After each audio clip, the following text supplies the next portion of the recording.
అందరికీ నమస్కారం అండి. జానపద కథలు, అపూర్వమైన జానపద కథా మంజరిలోకి సుస్వాగతం. ఈ కథలు నేను ముందు నుంచి చెప్తున్నట్లే 11వ శతాబ్దంలో రాయబడిన, సంస్కృతంలో రాయబడిన కథలకి తెలుగు అనువాదం. అయితే ఈ కథలు మొదటి భాగం నుంచి వినాలి. వింటేనే ఈ భాగం మీకు అర్థమవుతుంది. ఎందుకంటే ఒక అరేబియన్ నైట్స్ లాగా, ఒక సాలపెంజికల కథల్లాగా ఇవి గొలుసు కథలోంచి కథ. ఒకే వ్యక్తి ఇంకొక వ్యక్తికి చెప్తున్న కథలు కావివి. ఒక్కొక్క భాగంలో వేరే వ్యక్తులకి కథలు చెప్తూ ఉంటారు. కానీ ఆ కథలు మామూలుగా ఉండవండి. అమృతంలాగా చాలా కమ్మగా, టేస్టీగా ఉంటాయి. రుచికరమైన కథలు. మీరు ప్రతి కథ వినాలని నా కోరిక. మీరు ఇప్పుడు దీంట్లో జాయిన్ అయ్యి ఉంటే ఫస్ట్ నుంచి ప్లేలిస్ట్లోకి వెళ్ళండి. ప్లేలిస్ట్లో మొదటి కథ నుంచి ఉంటుంది. అక్కడి నుంచి చదువుకుంటూ వినుకుంటూ రమ్మని ప్రార్థిస్తున్నాను. ఇది నేను కొత్తగా పెట్టిన ఛానల్ అండి. సబ్స్క్రిప్షన్స్ బాగా వస్తే నాకు ప్రోత్సాహకంగా ఉండి, ఓకే నా కథలు అందరికీ నచ్చుతున్నాయి అని పెడతాను. సబ్స్క్రిప్షన్స్ లేవనుకోండి, నిరాశపడి ఛానల్ మూసేయడం తప్ప నాకు వేరే దారి ఉండదు కదా. ఏదో ఆశతో పెట్టాను, నలుగురితో ఈ కథలు పంచుకుందామని. నాకు ఎలాంటి ప్రోత్సాహం లభిస్తుందో ఒక 15 రోజులు చూసుకుని తర్వాత ఛానల్ మూసేయడం తప్ప నాకు వేరే దారి ఉండదు. I hope you all will like. నేను ఎలా చెప్తున్నానో నాకు తెలియదు కదండి. మీరు ఒక లైక్ కొడితే నాకు తెలుస్తుంది, లేదా ఒక సబ్స్క్రిప్షన్తో నాకు తెలుస్తుంది, ఓకే నా కథలు నచ్చుతున్నాయి, ఐ కెన్ కంటిన్యూ అని. చాలా ఆశతో ఎదురు చూస్తున్నానండి. నాది చాలామందికి రీచ్ అవ్వాలని, చాలామంది నన్ను లైక్ చేయాలని, నా కథలు వినటానికి రోజు రావాలని ఆ భగవంతుని ప్రార్థిస్తూ కథల్లోకి వెళ్ళిపోదామా? Thank you so much. Vatsaraju దిగ్విజయ యాత్రకి పూనుకున్నాడు. యాత్ర ప్రారంభంలో శివుని గురించి తపస్సు చేశాడు. 3 రాత్రులు ఉపవసించి తపస్సుతో శివుని మెప్పించాడు. శివుడు సంతోషించి, నీకు విజయం కలుగుతుంది, విద్యాధరేశ్వరుడయ్యే పుత్రుడు కలుగుతాడు అని ఈశ్వరుడు అతనికి వరమిచ్చాడు. స్మరణ వల్ల మానవులకి అసాధ్యమైనదేమిటి?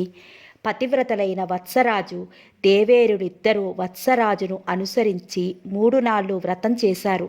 వారి తపస్సును వత్సరాజు నర్మసకుడైన విదూషకుడు ప్రశంసించాడు.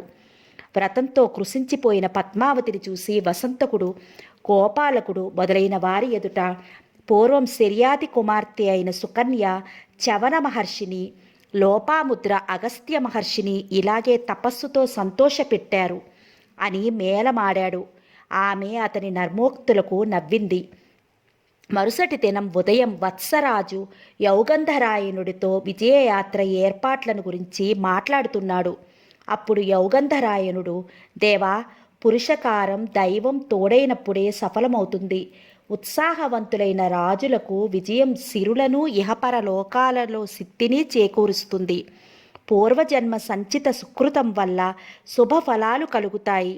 నీకు పూర్వపుణ్యవశం వల్ల అచింతితంగా యుధిష్ఠరుని సంపద తగ్గింది. పూర్వం ఇలాంటి పూర్వార్జిత నిధులు దొరికినా వాని కథ ఒకటి వినిపిస్తాను, విను. పూర్వం పాటలీపుత్రంలో దేవదాసు అనే ఒక వైశ్యుడు ఉండేవాడు. అతడు మహాధనవంతుల కులంలో పుట్టిన ఆగర్భ శ్రీమంతుడు. కానీ అతని జూతమనే వ్యసనం పట్టుకుంది అతనికి. దానితో అతడు అష్టదరిద్రుడయ్యాడు. మొదట భార్యను ఆమె పుట్టింటికి పంపాడు. కొంతకాలం ఒంటరిగా గడిపాడు. కానీ లక్ష్మి కటాక్షించలేదు. అతని శరీరం రంగే మారింది. ముఖంలో కళాకాంతులు పోయాయి. ఇక చేసేది ఏమీ లేక భుజంపై గుడ్డ వేసుకుని మామగారి ఊరు పుండ్రవర్ధన పట్టణానికి బయలుదేరాడు. మామగారి ఇల్లు చేరిన తర్వాత అతనికి ఆలోచన కలిగింది. కళాకాంతులు పోయి దీనుడిరై మామగారి ఇంట్లో ప్రవేశించడానికి సిగ్గుగా ఉంది. ఊపిరిపోయి దీర్ఘ నిద్రతో ఒళ్ళు చల్లబడిపోయి అందరూ ఉపేక్షించే శవం ధన్యం. దానినైనా బంధువులు కరుణతో చూస్తారు గాని దరిద్రుణ్ణి కరుణతో చూడరు. స్వజనాన్ని యాచించేవాడికి చందనం దావాగ్నిలా మంటలెక్కుతుంది. మధుపానం విషపానంలాగా అవుతుంది. విశ్రాంతి మరణం వంటిదవుతుంది. దేహి దేహి అనే మాట దేహి మానవుడు దేహి అనే మాట అనంతవరకే సూర్యుడు, చతురుడు, సజ్జనుడు, అభిమాని, విద్వాంసుడు, కులీనుడు, కుశలుడు, కళాకోవిదుడు, యశస్వి. దేవదాసు ఈ విధంగా ఆలోచించి తలదాచుకోవడం కోసం మరొక ఇంటికి వెళ్ళాడు. ఒక వర్తకుడు ఎదుట ఉన్న భాండశాలను చూశాడు. దేవదాసు దానిలో ఒక చోట పడుకొనడానికి వెళ్ళాడు. కొంతసేపటికి అక్కడికి ఒక వర్తకుడు, ఒక స్త్రీ వచ్చారు. ఆమె తన భార్యదేనని దేవదాసు గుర్తించాడు. మనస్సు కుచించుకొని పోయింది. వారిద్దరూ ఏకాంతవాసంలో ఉన్నారు. కొంతసేపటికి లోపలి నుంచి ఏవో కుసకుసలు వినిపించాయి. దేవదాసు చెవి ఒగ్గి విన్నాడు. స్త్రీ అంటున్నది ఉపపతితో, ప్రియుడా, నా భర్త ఇంటిలో అతని పూర్వులు పాతపెట్టిన నిధులు ఉంటున్నాయి. ఈ రహస్యం పరంపరగా కోడళ్ళకే తెలపటం ఆ ఇంటి ఆచారం. పూర్వులైన అత్తగారులు తమ కోడళ్లకు, ఇట్లే మా అత్తగారు నాకు ఈ రహస్యం తెలిపింది. నా భర్త దేవదాసు జూదంతో పరాజయం పొంది దుఃఖంతో ఎక్కడికో పరిగెత్తిపోయాడు. అక్కడికి వెళ్ళి త్వరగా ఆ ఇంట్లో పూడ్చిపెట్టిన ధనం తీసుకునిరా అన్నది. ఈ మాటలను వెనుపల నుంచి రహస్యంగా విన్న దేవదాసు మనోవేగంతో రాత్రికి రాత్రే తన ఇల్లు చేరాడు. తన ఇంటిని త్రవ్వించాడు. దాచిపెట్టిన నిక్షేపాలను తీసి భద్రపరుచుకున్నాడు. కొన్నాళ్లకు దేవదాసు భార్య ఉపపతి తన ప్రియురాలి మాటల ఆశతో పాటదీపుత్రానికి వచ్చి దేవదాసు ఇంటికి వచ్చాడు. నిధులను తవ్వి తీసుకుందామనే ఆశతో ఆ ఇంటిని క్రీడామూల్యం ఫ్యాన్సీ ప్రైజ్ ఇచ్చి కొన్నాడు. ఇల్లు కొని లోపలి తవ్వి చూస్తే నిధులేమీ లేవు. ఎవరో త్రవ్వి మళ్ళీ పూడ్చివేసినట్లు కనిపించింది. మళ్ళీ దేవదాసు వద్దకి వచ్చి, నీ ఇల్లు బాగులేదు, నాకు అక్కర్లేదు, నేను కొనను, నువ్వే తీసుకో, నా డబ్బు నాకు వెనక్కిచ్చేయి అని అడిగాడు. దేవదాసు ఇవ్వనన్నాడు. మాట పెరిగింది. వివాదం రాజుగారి సమక్షానికి వెళ్ళింది. దేవదాసు తన వృత్తాంతమంతా వివరించాడు. రాజు అతని ఆనతి అయి భార్యను పిలిపించి విచారణ చేశాడు. నిజం బయటపడింది. రాజు ఆ వర్తకుని వరదారాగమ అపరాధానికి కారాగార శిక్ష, పరదారాగమ నాపరాధానికి నిజం బయటపడింది. రాజు ఆ వర్తకుని పరదారాగమనాపరాధానికి శిక్ష విధించి అతని ఆస్తినంతా హరించాడు. ఆ సతికి ముక్కు చెవులు కోయించాడు. దేవదాసు మరొక వనితని వివాహమాడి పితామహ ధనంతో సుఖంగా జీవితం గడిపాడు. దేవా, ఈ విధంగా పుణ్యవంతులకు సంపదలు దైవికంగా వాటంతట అవే వస్తాయి. వత్సరాజు యౌగంధరాయనుడు చెప్పిన కథ విన్నాడు. దిగ్విజయ యాత్రకు ఉద్యుక్తులు కండని సేనాపతి మొదలైన వారికి ఆనతిచ్చాడు. పద్మావతి సోదరుడు సింహవర్మను పిలిపించాడు. అతడు చాలా బలవంతుడు. అతనికి చేది రాజ్యమిచ్చి దానికి రక్షకుడుగా ఉండమన్నాడు. పిదప వాసవదత్త సోదరుడైన గోపాలకుని విదిశారాజ్యంలో స్థాపించాడు. విజయయాత్రకు బయలుదేరాడు. యౌగంధరాయనుడి మాటతో వత్సరాజు మొట్టమొదట వారణాసి రాజైన బ్రహ్మదత్తునిపైకి తండు వెళ్ళాడు. బ్రహ్మదత్తుడు తన సామంతులందరినీ సంతోషపరిచాడు.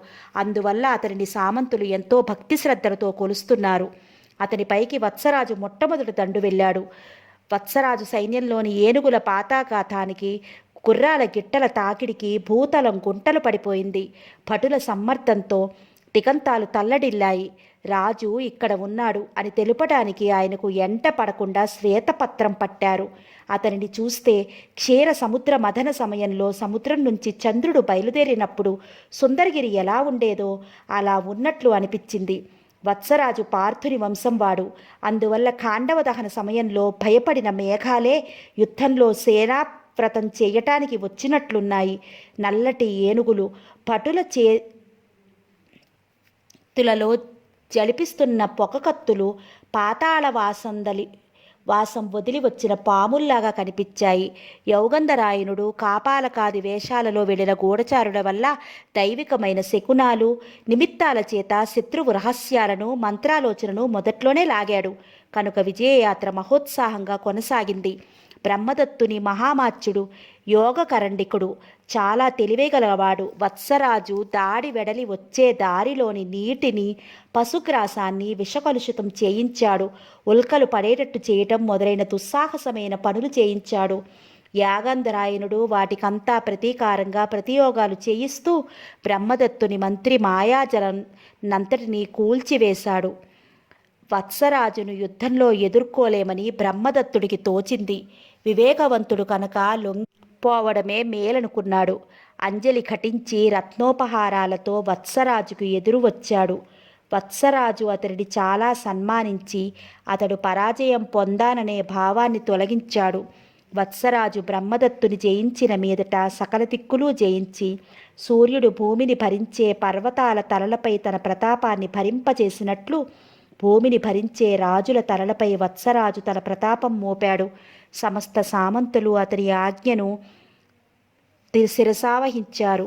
వత్సరాజు దిగ్విజయ యాత్ర నుంచి తిరిగి వస్తుండగా మార్గమధ్యంలో అవంతి రాజైన చండమహాసేనుడు, మగధ రాజైన ప్రద్యోతుడు అతనిని కలుసుకుని సన్మానం చేశారు. వారిద్దరూ వెంటరాగా 2 దేవేరులతో పాటు లావానక పట్టణం చేరాడు. వత్సరాజును చూడగానే పురస్త్రీల ముఖాలు ఉదయభాస్కరుణ్ణి చూసిన కమలాలలాగా వికసించాయి.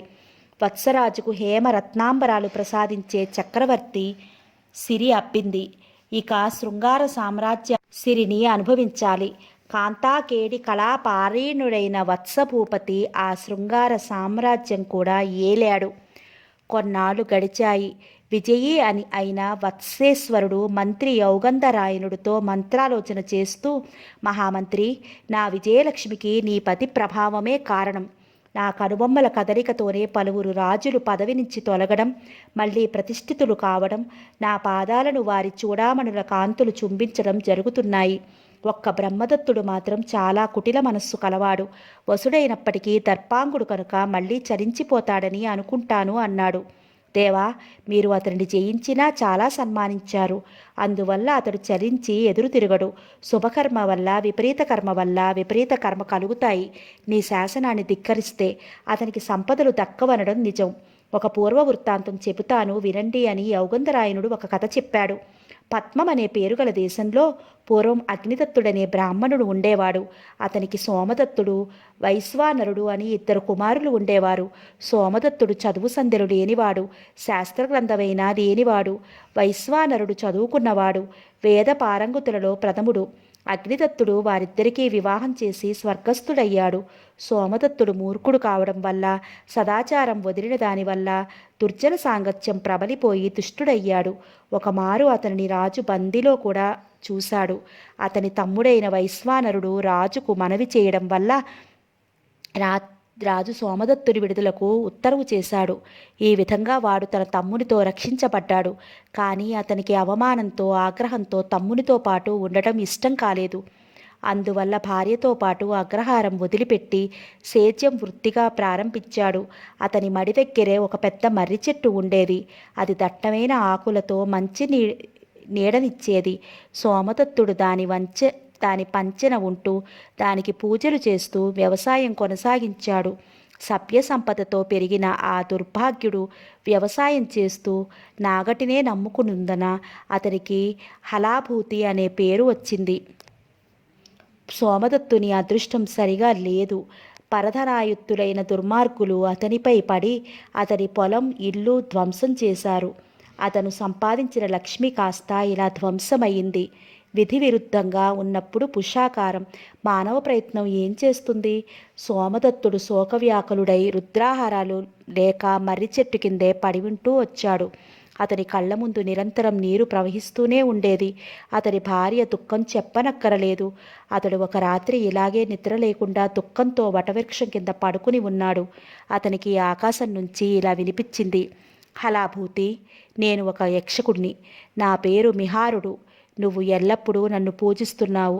అందువల్ల నేను సంతోషించాను. నేను నీకు వేదాలు, శాస్త్రాలు ఇస్తున్నాను. నువ్వు విపులమైన సంపద పొందుతున్నావు. ఇక్కడికి దూరంలో శ్రీకరం అనే దేశం ఉంది.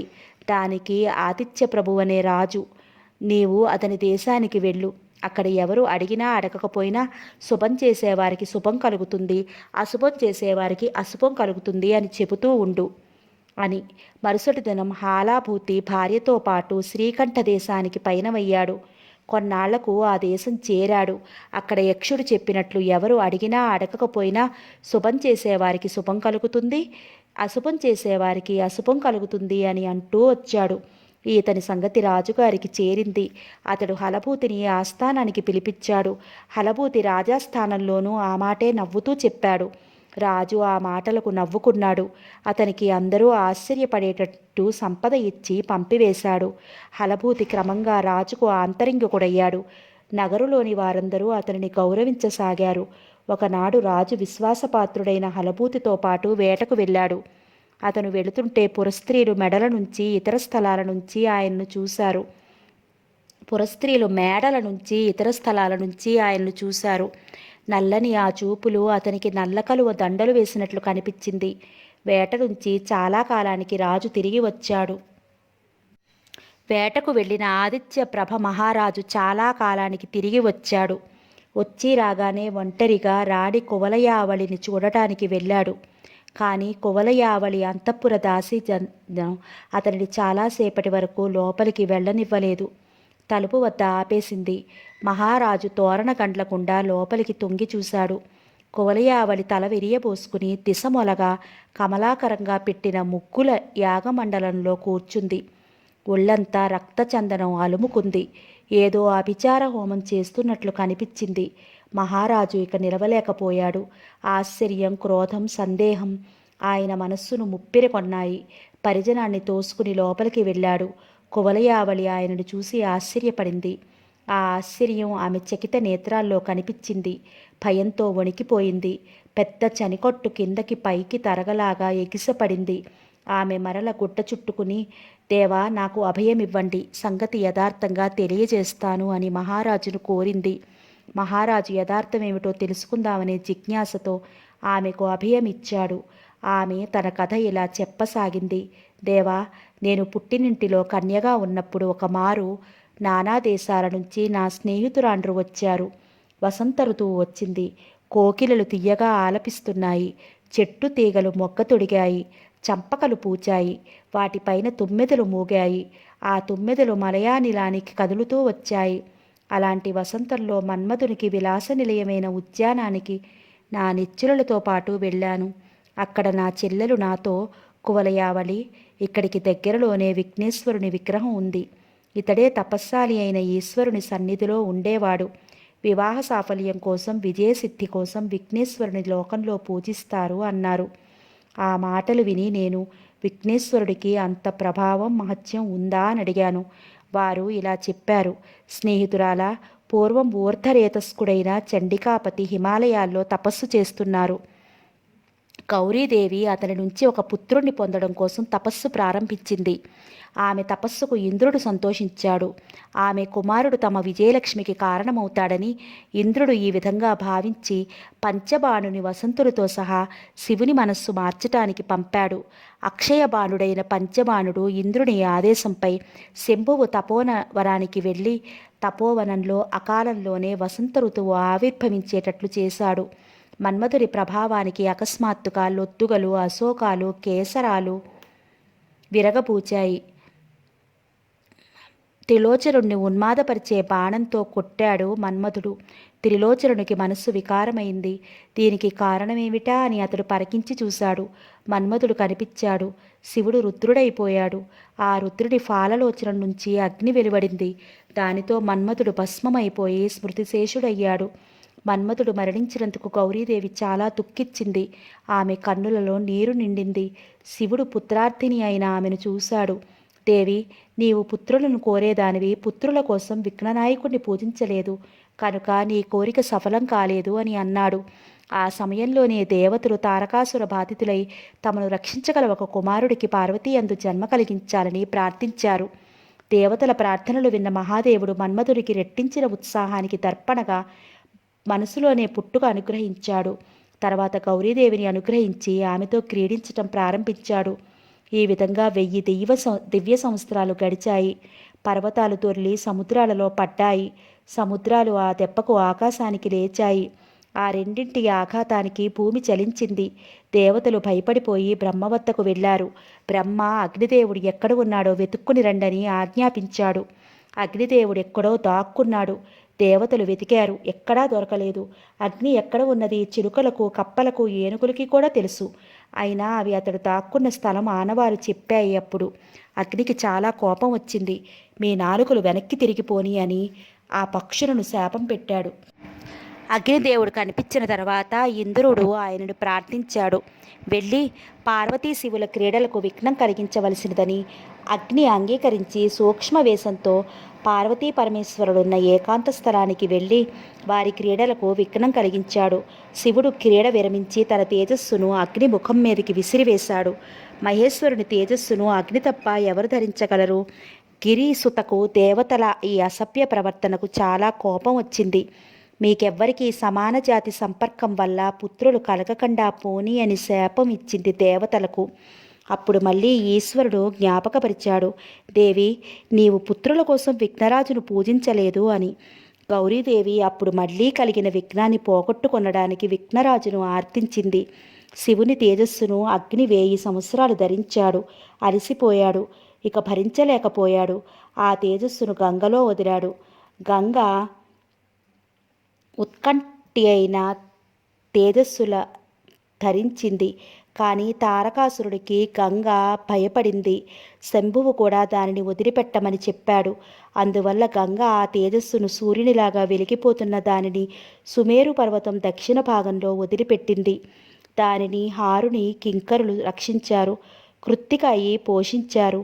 ఆ తేజస్సు 6 ముఖాలుగా పెరిగి దిక్కులకు తన కంటి జ్వాలలను అల్లుకునేటట్లు చేసింది.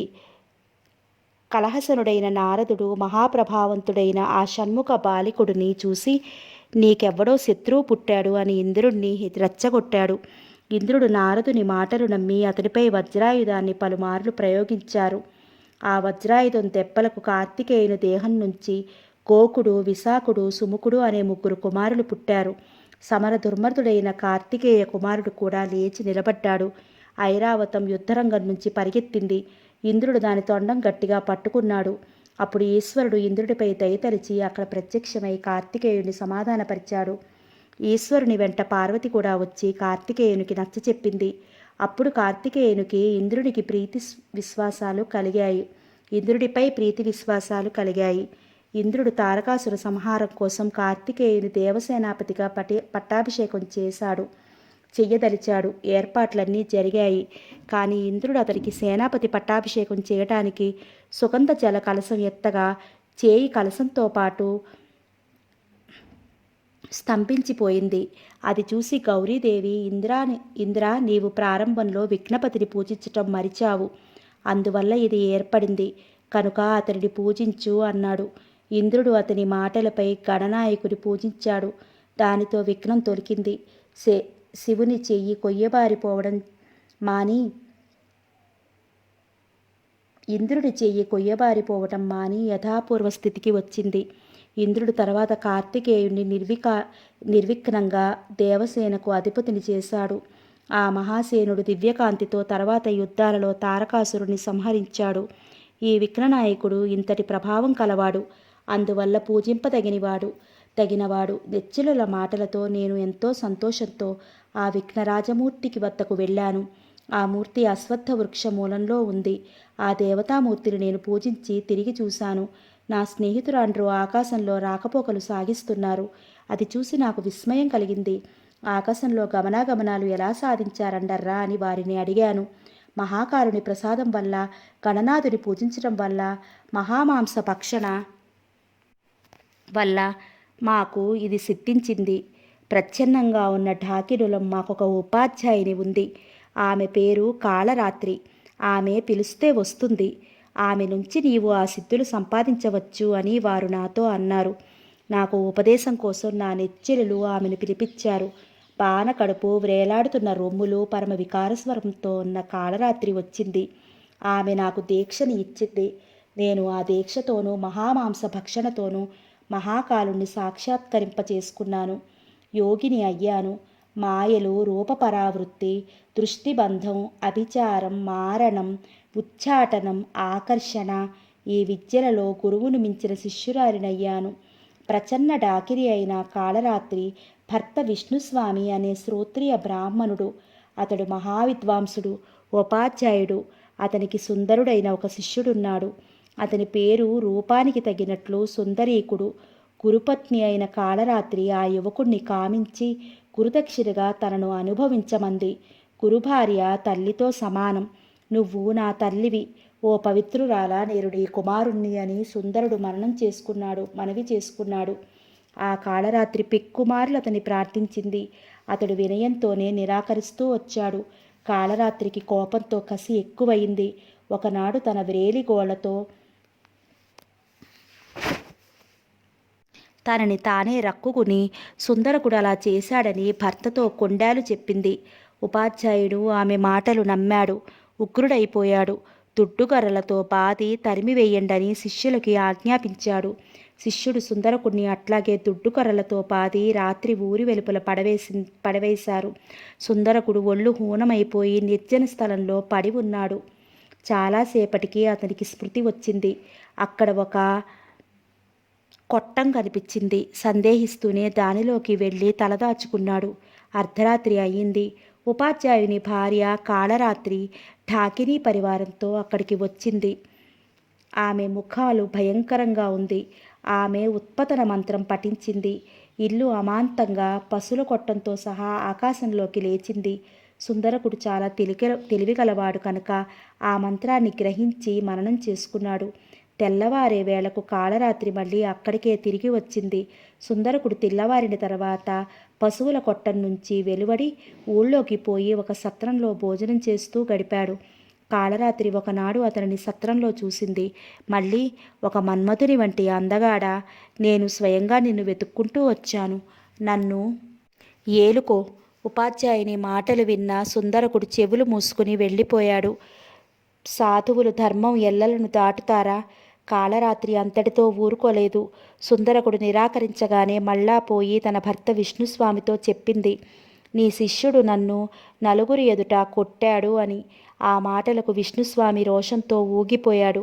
కానీ అతడు ఎక్కడ నివసించేది విష్ణుస్వామికి తెలియదు. అందువల్ల సత్రానికి వెళ్ళి సత్రాధికారులతో చెప్పి అతనికి భోజనం పెట్టకుండా చేశాడు. సుందరకుడు ఇక దారి మరొకటి లేక మళ్ళీ ఆ పొసలు కొట్టానికే వచ్చి తలదాచుకున్నాడు. అతనికి ఉత్పాతన మంత్రం వచ్చు, హితమంత్రం కూడా తెలిస్తే బావుండును అని అనుకుంటూ నడుస్తున్నాడు. ఉత్పాదన మంత్రం అంటే ఎగరటం, హితమంత్రం అంటే దిగటం. కాళరాత్రి మళ్ళీ ఆ రాత్రి ఆ పసులు కొట్టానికి వచ్చింది. ఠాకినీ పలకంతో వారంతా ఉత్పాదన మంత్రంతో ఆకాశానికి ఎగిరారు. సుందరకుడు భయపడుతూ అక్కడే చాటున నక్కి ఉన్నాడు. వారు పశులశాలను ఒకచోట తోటలో దింపి ఎక్కడికో వెళ్ళారు. ఆకలితో నకనకలాడుతున్న సుందరకుడు వెలుపలికి వచ్చి తోటలోని ముల్లంగి గడ్డలు తవ్వుకుని తిన్నాడు. కొన్నిటిని తన వద్ద ఉంచుకున్నాడు. అంతలోపలే కాళరాత్రి వచ్చింది. ఉత్పతన మంత్రంతో గోవాటాన్ని ఆకాశానికి ఎగిరించి అది ముందున్న చోటే దింపింది. తెల్లవారగానే సుందరకుడు ముల్లంగి గడ్డలు అమ్మి ఏ దూరదేశానికైనా వెళ్ళిపోదామని అనుకున్నాడు. వాటిని అమ్మటానికి ఊళ్ళోకి వెళ్ళాడు. కానీ ఆ బేరంతో పేచీ వచ్చింది. ముల్లంగులను కొన్నవాడు అతనిని న్యాయం కోసం రాజాస్థానానికి లాక్కుని వెళ్ళాడు. రాజు అతనిని అడిగాడు, బాపడా, ఈ విదేశపు ముల్లంగి దుంపలు నీకు ఎలా వచ్చాయి అని. దేవా, ఆ గోవాటం ప్రాసాదం ఎక్కించండి, నేను సమాధానం చెప్తాను అని సుందరకుడు మనవి చేశాడు.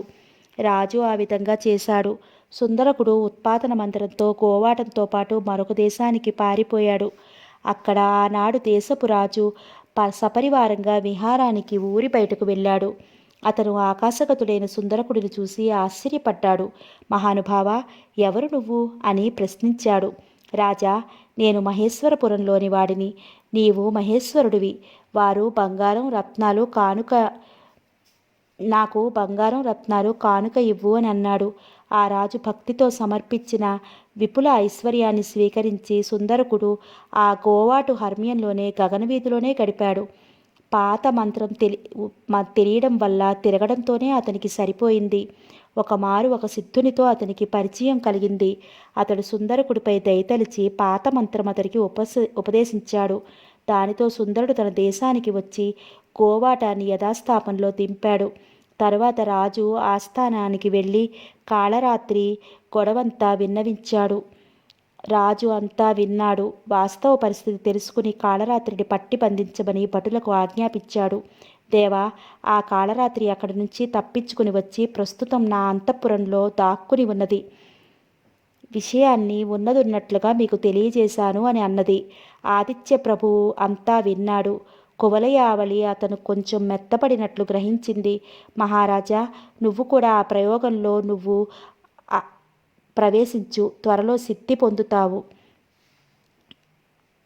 అని కోరింది. రాజుకు ఆ విధి అంతా చూసి అసహ్యం కలిగింది. ఆ విధిలో చేరడానికి మనసు ఒప్పలేదు.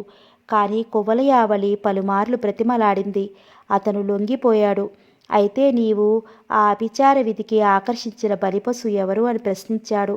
హలాభూతి అని ఆమె వెంటనే సమాధానం చెప్పింది. రాజు ఆ మాటకు నిలువున నీరైపోయాడు.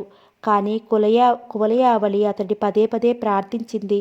రాజు మనసు ఎటూ నిర్ణయించుకోలేక ఊయలవలే ఊగిసలాడింది చాలాసేపు. కానీ చివరికి రాణి మాటలు వినడానికే రాజు నిశ్చయించుకున్నాడు.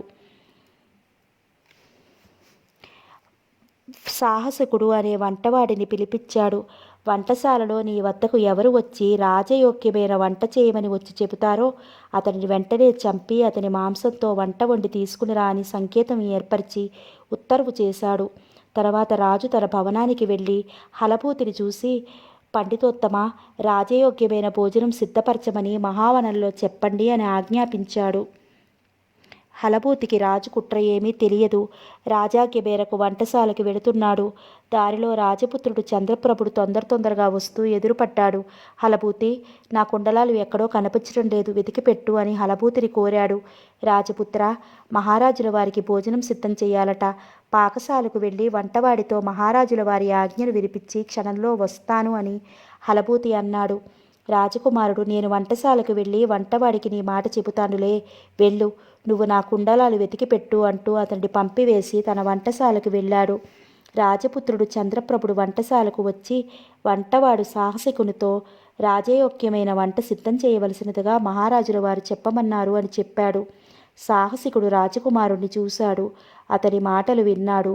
ముందు ఏర్పాటు చేసుకున్న సంకేతం ప్రకారం అతన్ని చంపి వండి భోజనం సిద్ధం చేశాడు.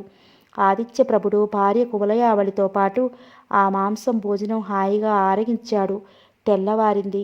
యథార్థం తెలిసింది. దుఃఖం పట్టలేక విలపిస్తూ భూమిపై నిలువునా కూలిపోయాడు. సుపుత్రుడు మరణించాడు. హలభూతి ఎదుట నిలబడి ఉన్నాడు. అతనికి అప్పుడు హలభూతి మాటలు, శుభం చేయడం వల్ల శుభం కలుగుతుంది, జ్ఞాపకం వచ్చాయి. పశ్చాత్తాపంతో మనసు కుమిలిపోయింది.